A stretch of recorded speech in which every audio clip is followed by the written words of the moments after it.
जो मिलने के लिए हमारे आईएएस आ गए, वो बोले स्वामी जी मैं जीवन में पहली बार देख रहा हूँ आपने बात उससे नहीं की, आप बात किसी थर्ड पर्सन से कर रहे थे। मैंने कहा बिल्कुल, जिसने पजेस किया हुआ है मैं उससे बात कर रहा था। आपके पास आते हैं भी तंत्र के कोई केसेस या फिर? पिताजी ने बहुत विनम्रता से कहा कि मेरी बेटी की है ना आईएएस हो गए, अब ज्वाइनिंग थी, 6 महीने के बाद अचानक से उनको चक्कर आता है, वो गिरती हैं, अभी बिल्कुल वो वेजिटेबल हो गई है बॉडी। तो मैंने उनका नाम लेकर के कहा कि मैं बात कर रहा हूँ, मेरी बात सुन रहे हो? तो उन्होंने आंख छपक के बोला मैंने कहा इनकी गलती हुई थी? उन्होंने बताया। मैंने कहा चलिए एक डील कर लेते हैं, अगर ये क्षमा याचना कर करके अपने इसमें आ जाएं तो आप इनको मुक्त कर दोगे? उन्होंने फिर कहा परमात्मा सिर्फ सम्राटों को ही मिलता है। भूखे पेट बजे ना गोपाल। ये शास्त्रोक्त है। मेरे पास आते हैं, मैंने हनुमान चालीसा 108 पढ़ ली, मतलब 108 हनुमान चालीसा के अंदर इसको लॉटरी लगनी चाहिए। तो भगवान है तुम्हारा, तुमने फ्रेंचाइजी ले रखी है, ऐसे सौदेबाजी चल रही है। दुर्भाग्य तुम्हारा कि 108 हनुमान चालीसा पढ़ने के बाद भी समझ नहीं आ रही है। पिछले करीब 2000 सालों से हमने अपनी सत्यानाश अपने हाथ से की, एक गलत निर्णय के कारण। ये जो बच्चे आजकल भटक रहे हैं, कोई बाहर का आदमी थोड़ी लव जिहाद करता है। जब आप वाली की मिस्टेक नहीं होगी, जब तक वो पैर बाहर नहीं निकलेगी तब तक तो जाएगी भी नहीं, कोई खींच के थोड़ी ले जा रहा है। मार पड़ती है तब वो चिल्लाती है, मार पड़ने के बाद ही तो होता है ना लव जिहाद, तब याद आता है। तो जब तुम रंगरेलियां मनाते हुए पहले चल रही थी तो तुम्हें समझ में नहीं आ रहा था क्या होने वाला है। अखंड भारत जो हमारा दोबारा था, क्या सनातन अभी भी उसको दोबारा खड़ा कर सकता है? भारत विश्वगुरु बनेगा, लेकिन तुम भारत के नागरिक विश्वगुरु बनने के लायक हो, बनने के लायक हो, बनने के लायक। भारत सोने की चिड़िया है, बच्चा बच्चा बोलता है। तो सोने की चिड़िया अभी तुम्हारी लोहे की चिड़िया कैसी हो गई, पूछो, बताओ तो सही, किसने की? भारत सोने की चिड़िया है, यहां तक पढ़ लो, पर सोने की चिड़िया लोहे की क्यों हुई कोई जानता ही नहीं। तो हमें विश्वगुरु बनना है तो हम कंपेयर करते पाकिस्तान का क्या हाल होगा। अरे जो फटीचर पहले से मरा हुआ है उसकी चर्चा करते क्यों? हमारा कंपैरिजन लेवल देख रहे हो? हमारे संतों को इस चीज को लॉजिकली एक तार्किक बुद्धि से बिठाना पड़ेगा कि धर्म क्या है, राजनीति क्या है, इतिहास क्या है। कुछ पढ़ो, पढ़कर के आओ। ऐसे थोड़ी बस कहीं से भी फ्रेंचाइजी ले ली, भागवत कथा में ठुमके लगा दिए, करोड़ों के पैकेट आ रहे हैं, मौज मस्ती करो, एसी के चैम्बर में बैठो। मैंने आपको नीचे यही कहा। और अगर भगवा पहुंचता है तो फिर उसको छूट छाट का है कि प्याज खाऊं कि लहसुन खाऊं। अरे तुम्हारा भाई तुमसे छूट रहा है, गले लगा लो भाई उसको। मेरे साथ तो एक अभी इंसिडेंट हुआ है। मैंने जो बुद्धिज्म की वीडियो डाली, हमारे ही एक बहुत बड़े संगठन से मुझे फोन आता है, ये वीडियो डालो। मैंने कहा सर आपने वीडियो देखी? कहते नहीं। मैंने कहा मेरे को आधे घंटे की वीडियो देख के कॉल करिए, और आधे घंटे बाद वो मेरे को कहते हैं भाई।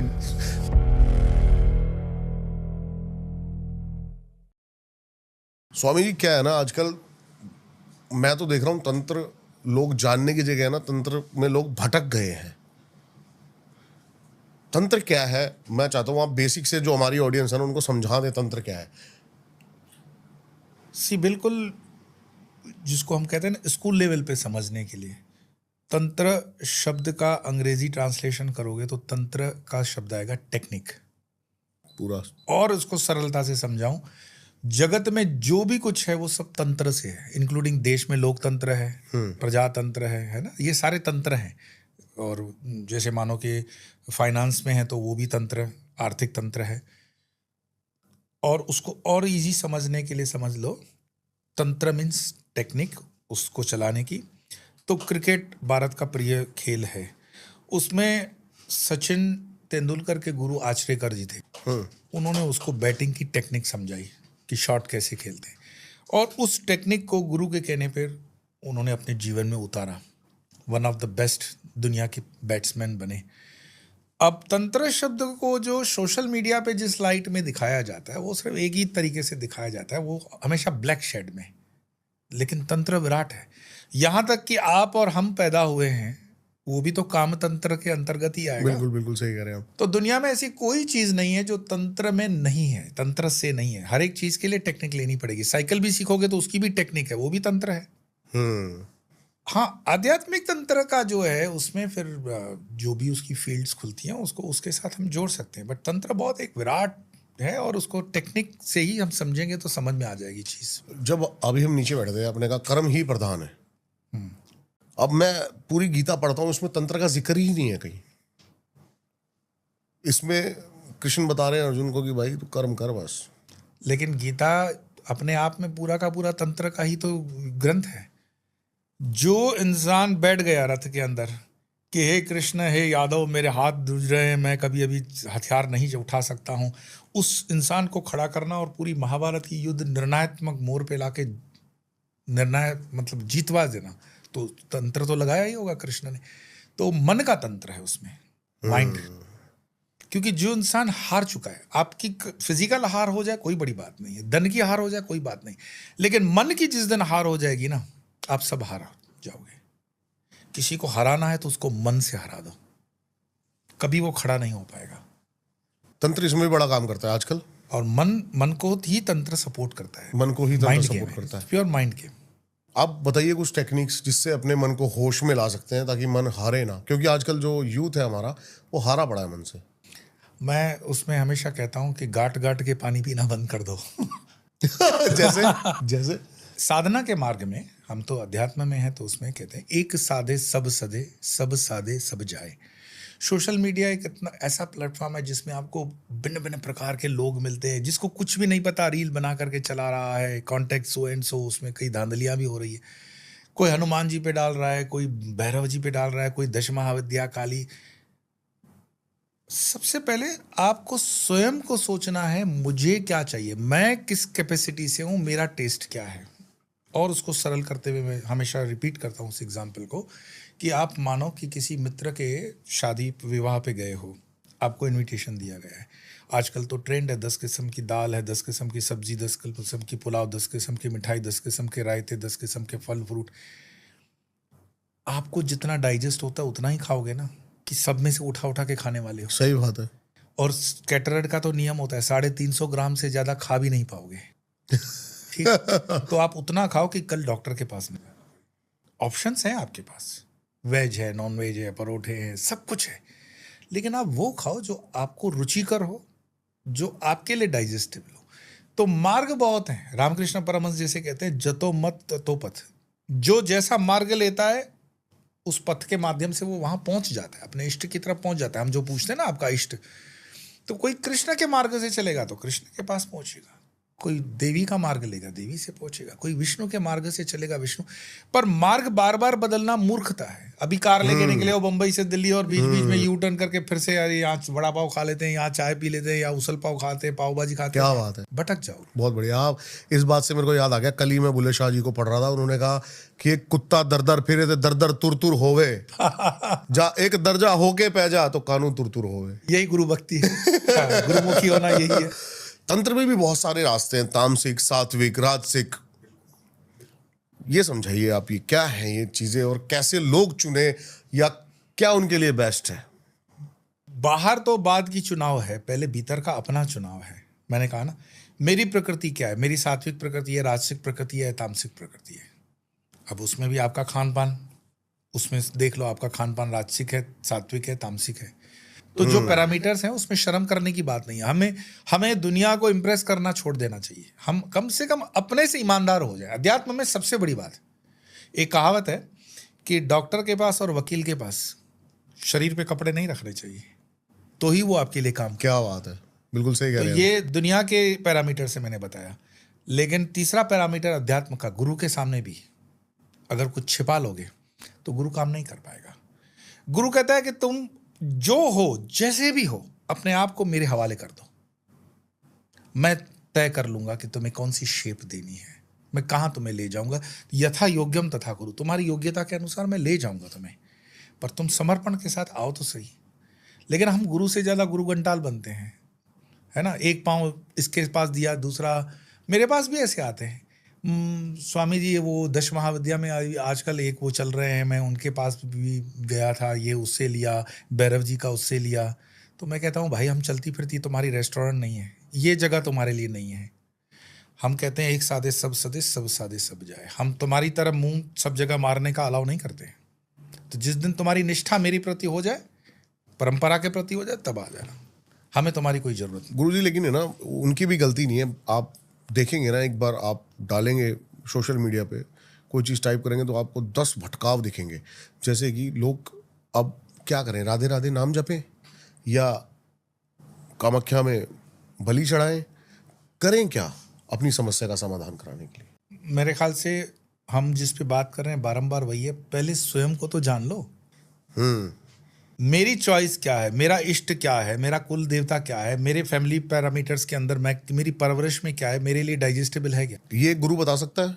गुरु तो बताएगा ही, पर पहले स्वयं को भी थोड़ा बहुत पता होता है। अब जैसे मैं मानो कि वैष्णव परिवार के अंदर मेरा जन्म है और मेरे जन्मजात एक मक्खी नहीं मारी होगी भाई, कहाँ कामाख्या में जाकर बकरे की बलि दोगे? देख ही नहीं पाओगे। वो एक बूंद देख करके ब्लड की फेंट हो जाओगे, बेहोश हो जाओगे। हमारे मेडिकल के छात्र आते हैं ना, जो परिवार के परिवेश में आते हैं, जो बहुत वेजिटेरियन होते हैं, तो साइंस के अंदर तो ये सब स्वीकार्य है, तो पहले दिन ब्लड देख करके फेंट हो जाते हैं, फिर उनको 7 अप या स्प्राइट थम्स अप पिला करके होश में लाना पड़ता है। धीरे धीरे फिर यूज्ड टू हो जा रहे हैं, बाद में ऑपरेशन कर लेंगे आगे चलकर, पर पहले तकलीफ होगी। तो मुझे पहले अपने आप को, एक साधक को अपने आप को समझ लेना चाहिए।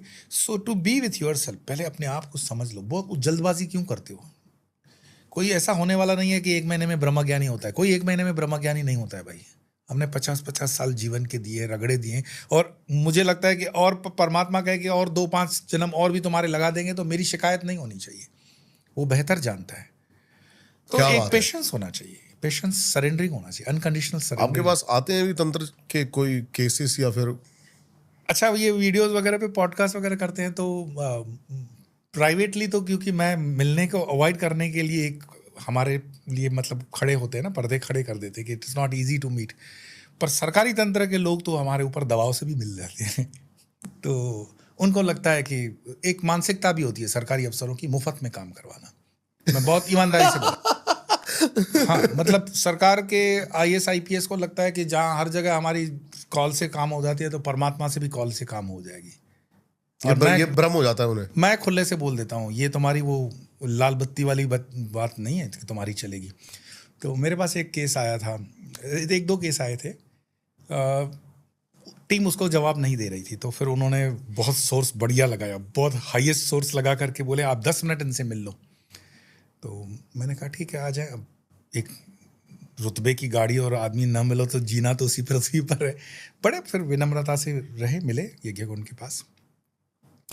मैंने कहा बताइए। तो होता है कि हमारे कलीग हैं जो मिलने आए थे, वो IAS हैं, प्रतिष्ठित। तो बोले हमारी कलीग हैं और उनके जीवन में कुछ ऐसा हो गया है कि मतलब सारी मेडिकल दुनिया ने भी जवाब दे दिया, और उनके पिता भी IAS रह चुके हैं, और उनके पिताजी आपके वीडियोस देखते हैं। मैंने कहा धन्यवाद।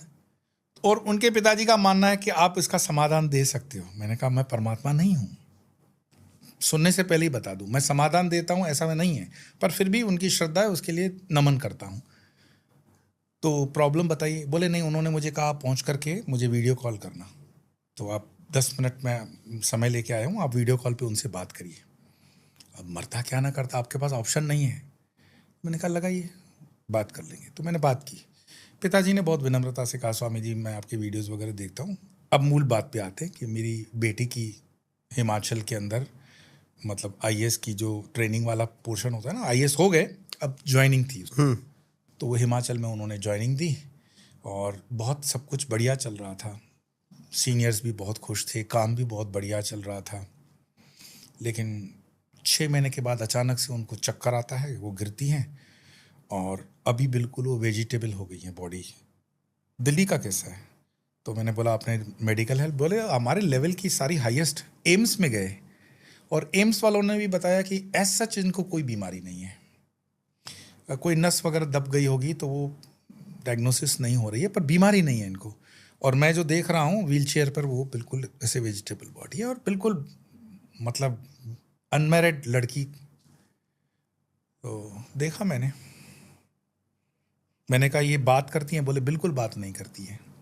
मैंने कहा आप जो उनकी सेवा कर रहे हो आप कैसे समझते हो इनका? तो बोले वो जो मुन्ना भाई MBBS में ना आँख ऐसे बंद करेगी तो हाँ और नहीं 2 बार ना, बस वो एक रास्ता बचा है हमारे पास। मैंने कहा माइक ऑन करके इनसे बात करवाइए मेरी। तो मैंने उनका नाम लेकर के कहा कि मैं बात कर रहा हूँ, मेरी बात सुन रहे हो? तो उन्होंने आँख छपक के बोला हाँ। मैंने कहा जो मैं कह रहा हूँ उसका आप सत्य में जवाब देंगे तो मुझे बहुत अच्छा लगेगा। मैं कोई आपकी इस समय कोई क्रिया नहीं कर रहा हूँ, पर आपका प्रवेश है। तो उसने आँख कर दी। मैंने कहा इनकी गलती हुई थी? तो उन्होंने बताया हाँ। मैंने कहा चलिए एक डील कर लेते हैं, अगर ये क्षमा याचना कर करके अपने इसमें आ जाएं तो आप इनको मुक्त कर दोगे? उन्होंने फिर कहा हाँ। मैंने कहा कोई बात नहीं, बढ़िया। मैंने इनके पिताजी को कहा बात हो गई। बात ये सामने जो बैठे हुए थे वो जीवन में पहली बार देख रहे थे। ये अपने IAS IPS जो होते हैं बिल्कुल उनको बिल्कुल तो पूजा मैं समझ पाठ का सकता हूँ, टाइम हाँ, नहीं हाँ। होता है। उनके पिताजी ने कहा कि स्वामी जी क्या करना है अभी? मैंने कहा मैं आपको बता दूंगा, आप वैसा कर लीजिएगा, मेरे से कुछ नहीं होगा, मैं आपको किसी का पता दे दूंगा, आप वहाँ पहुँच करके करवा दीजिएगा तो हो जाएगा। अब ये बात तो साइड में रह गई। जो मिलने के लिए हमारे IAS आ गए वो बोले स्वामी जी मैं जीवन में पहली बार देख रहा हूँ एक आदमी वीडियो कॉल पे बात कर रहा है, आपने बात उससे नहीं की, आप बात किसी थर्ड पर्सन से कर रहे थे। मैंने कहा बिल्कुल, जिसने पजेस किया हुआ है मैं उससे बात कर रहा था। तो बोले हाउ कम? वो पढ़े लिखे लोग होते हैं ना, ऐसे कैसे कोई पजेस कर सकता है, और आपको कैसे पता चला कि वो पजेस्ड है? मैंने कहा एक चलता फिरता युवान 25-28 साल 30 साल की उम्र में ये परिस्थिति कभी भी मेडिकल लाइन में एक्सेप्शनल केस में बनती है, अदरवाइज नहीं बनती है। जब तक इसको पटक के नहीं मारेगा तब तक ये वेजिटेबल नहीं बनेगा। इसको पटक के मारा है। आप लोगों आए हो, होमवर्क ठीक करके नहीं आए हो। अब होमवर्क कर लेना, आपको वो भी मिल जाएगा। तो क्या होमवर्क करना है? मैंने कहा जहाँ वो पोस्ट थी उनकी लास्ट, उस ऑफिस में वापस जाओ और उसमें बाबुओं से मत पूछना, सीनियर से मत पूछना कि क्या हुआ। वहाँ पे जो पानी पिलाते हैं ना, छोटे इंसान होते हैं जो गाड़ी साफ करते हैं, उनको पूछना कि एग्जैक्टली क्या हुआ था। उनके पास डिटेल होगी। बड़ा आदमी आपको डिटेल नहीं देगा क्योंकि वो फील्ड पे गया ही नहीं था। छोटा आदमी ही फील्ड पे जाएगा, ड्राइवर जाएगा, रसोईया जाएगा आपका। एंड बिकॉज उसको फैसिलिटी थी गवर्नमेंट की, कुक वगैरह थे, तो कुक की स्टेटमेंट मतलब उसके फादर ने मुझे बताई कि एक दिन वो रात को आई और उसने मुझे बताया कि मेरे हाथ से वो जो है भोजन का जो बाउल है वो थिरक रहा है और वो गिर गया और उसके हाथ मुड़ गए और वो गिर गई। That was the last scene witnessed by Cook. मैंने कहा नहीं, इसके पहले भी है। वो या तो डर से नहीं बता रहा है, या दबाव से नहीं बता रहा है, या उसने उसको एस्केप कर लिया। आप उसको बोलो मुझे 10-15 दिन की से जो डेवलपमेंट्स है वो सारी बता, वो बता। तो खुलेगा ये फाइल। इन शॉर्ट वो पिताजी उस समय गए होंगे और फिर बताया ये जो मिलने के लिए आए थे, तो उन्होंने कहा कि मतलब ये आप इसमें जो बात कर रहे थे वो था? मैंने कहा बिल्कुल वो था। तो क्यों उनको हैरेस किया? मैंने कहा मैंने आपके सामने सिर्फ हार्डली कितने मिनट इनसे बात की है, पर मैं बताता हूँ इसने पद की गर्मी के अंदर ना वो काम किया जो नहीं करना था उसको। So there are quite invisible powers होते हैं। ये ब्रह्मांड अनंत है, इसमें थोड़ी हम मनुष्य हैं तो दूसरी हस्तियां नहीं है, दूसरी भी एंटिटीज हैं। मैंने कहा मैं जो और तो में बात कर रहा हूँ, मेरे पास कोई कंफर्मेशन नहीं है, पर मुझे लगता है ये स्थानीय देव की पेरीफेरी को क्रॉस करके इन्होंने कोई काम किया है, इन्होंने मतलब डिमोलिशन वगैरह किया है कंस्ट्रक्शन का। ओ ठीक है। मेरे पास कोई सरकारी आंकड़े नहीं है, पर इन्होंने वो काम किया है जो उनको नहीं करना था। सरकारी फाइल में अच्छे दिखाने के लिए इन्होंने वो काम किया है, नहीं करना था। और उनको वार्निंग दी गई होगी, ऐसी बात नहीं है कि उसको वार्निंग नहीं दी गई होगी, लेकिन उसने उसको अंदाज नहीं दिया होगा। तो बोले हाँ। मैंने कहा ये आपकी कलीग हैं? मैंने कहा जिद्दी किस्म की हैं ये तो। बोला हाँ स्वामी जी, अपने मन की है ना, थोड़ा सा नाक पे लेने वाले मतलब डेमोलिशन करना है तो करना है। अरे भाई कभी कभी किसी जगह पे अपने बाप मिल जाते हैं तो वहाँ पे हाथ जोड़ लेना चाहिए। पुराने देव हैं, पुराने स्थल हैं, थोड़ा सा अंग्रेजों ने भी कई जगहों पे माना हुआ है। आप भी अगर कई ब्रिजेस वगैरह देखेंगे तो उसमें आपको गांव के लोग बताते कि अंग्रेज को जमाने का ब्रिज है, लेकिन यहाँ पूजा पाठ करवा के फिर आगे बढ़ा, कई बार टूट जाता था। एक इंसिडेंट है ना, मोदी जी जा रहे थे हिमाचल में, स्थानीय देव सामने आ गए। अच्छा, it is on record, Google पे सर्च करोगे तो आपको रील मिल जाएगा। वो जो लेकर के झूमते हुए चलते हैं ना, वो एनर्जी समझ गया। हाँ। उसको हम हल्के में नहीं ले सकते। तो जहां तक मेरी स्मृति जाती है वो देव ने उनका रास्ता रोक दिया। बिल्कुल सही कह रहा है। उत्तराखंड और हिमाचल में देवों का बड़ा प्रचंड, और ये स्थानीय देव है। हाँ, और ये वहाँ के लोगों की बहुत भलाई और रक्षा भी करते हैं। रक्षा तो ऐसा नहीं है कि हिमाचल और उत्तराखंड में करेंगे, पूरे भारत में करते हैं अगर आप मानते हो तो। हम जो कहते हैं ना कि क्षेत्रपाल जिसको बोलते हैं, क्षेत्रपाल, वही क्षेत्रपाल आगे भैरव बनता है, मतलब नाम का फर्क है। क्षेत्रपाल है हमारे गुजरात में जैसे होता है तो पादर देवी बोलते हैं। पादर मीन्स गांव का जहां से एंट्रेंस चालू होता है, वहां पे किसी देवी की स्थापना, पर्टिकुलर नाम नहीं है, पादर देवी बस। आपको पादर देवी के नाम से कई मंदिर मिल जाएंगे। पादर देवी तो आप प्रवेश कर रहे हो, वहां पे देवी है, आप नमन कर लो, उसकी आज्ञा से प्रवेश कर रहे हो। आप बाहर जा रहे हो, नमन करो, मैं गांव से जा रहा हूँ, मेरी रक्षा करना। ये मान्यताएं हैं। अब इसका वैज्ञानिक कोई प्रमाण देने जाएंगे, इस पर थीसिस करोगे, पीएचडी करोगे, तो कई चीज़ों की पीएचडी नहीं होती है भाई, इसके प्रमाण नहीं होते हैं। तो ये पोस्टिंग लेकर के गई होंगी और उनको फाइल मिला होगा। बाद में उनके पिताजी का कुछ दिनों के बाद आया कि हाँ मैंने गया और मैं वहाँ 5 दिन रुका हूँ। तो उनके जो कुक बनाने वाले, मतलब जो भोजन बनाने वाले कुक थे, उन्होंने बताया कि वो 4-5 दिन से परेशान चल रही थी। मैंने कहा वो बताओ फील्ड में कहाँ काम करने गई थी जो उनको नहीं करना था? तो उन्होंने बताया कि काम तो बहुत होते हैं, एज ए जब हम डिप्टी कलेक्टर होते हैं तो कई काम होते हैं। प्रिसाइजली कौन से काम में वो अटकी हैं वो डेटा नहीं मिल पा रहा है उनको, पर उनके अंटशंट ऐसे कई काम हैं। कमिंग टू द पॉइंट, मेरा तो वो सब्जेक्ट बनता भी नहीं था क्योंकि एक दबाव है, इसीलिए काम सुन रहे हैं, और परमात्मा ने जितना दिया है उसमें हमने पूरी निष्ठा से उतना बताया।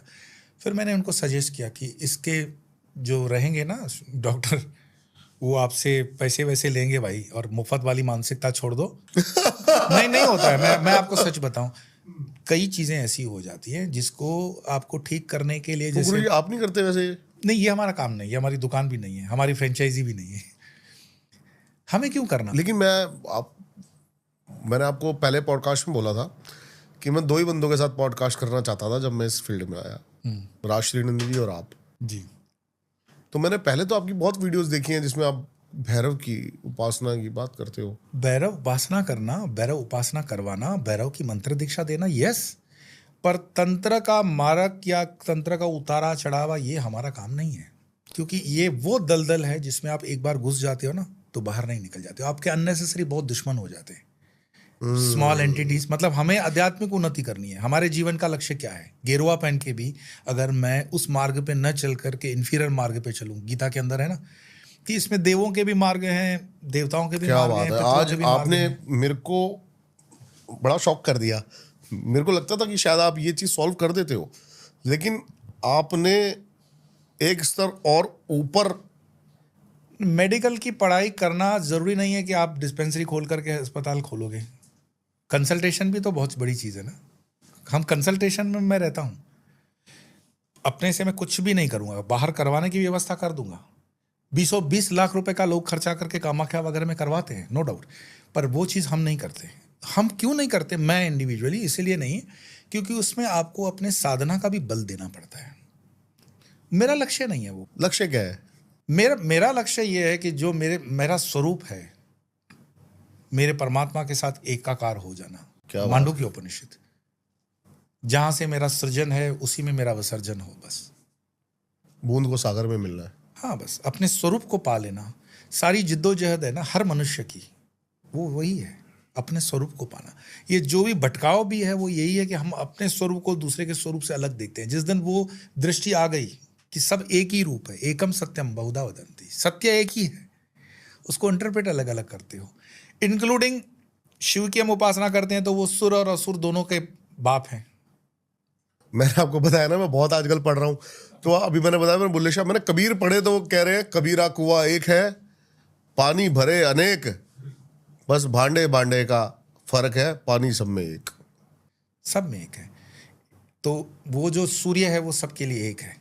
आपने कभी सुना है सूर्य ने किसी चोर उचक्के को बोल दिया कि तुम्हारे लिए हिंदू पे अलग, मुस्लिम पे अलग, या ऑक्सीजन हिंदू ने ज्यादा लियो मुस्लिम ने ज्यादा लियो? ये व्यवस्था है, समाज की व्यवस्था है और उसको हमें आदर करना चाहिए। मैं अपने देश और अपने सनातन के दायरे में खुश हूँ। मुझे दूसरों की परपंच नहीं करनी, दूसरों की पंचायती में नहीं जाना कि फलां धर्म क्या कहेगा, फलां दर्शन क्या कहता है। मेरा सनातन इतना विराट है कि इस जन्म में भी थोड़ा सा समझ पाऊँ ना, इतना बार तो भी बहुत है। हरि अनंत, हरि कथा अनंत। हजारों वर्षों की हमारी सभ्यता है, हमें गौरव होना चाहिए। ऋषि मुनियों की हम संतानें हैं, क्या इन छोटी मोटी फालतू चीज़ों में दिमाग लगा रहे हैं? मैं अपने लिए बोल रहा हूँ।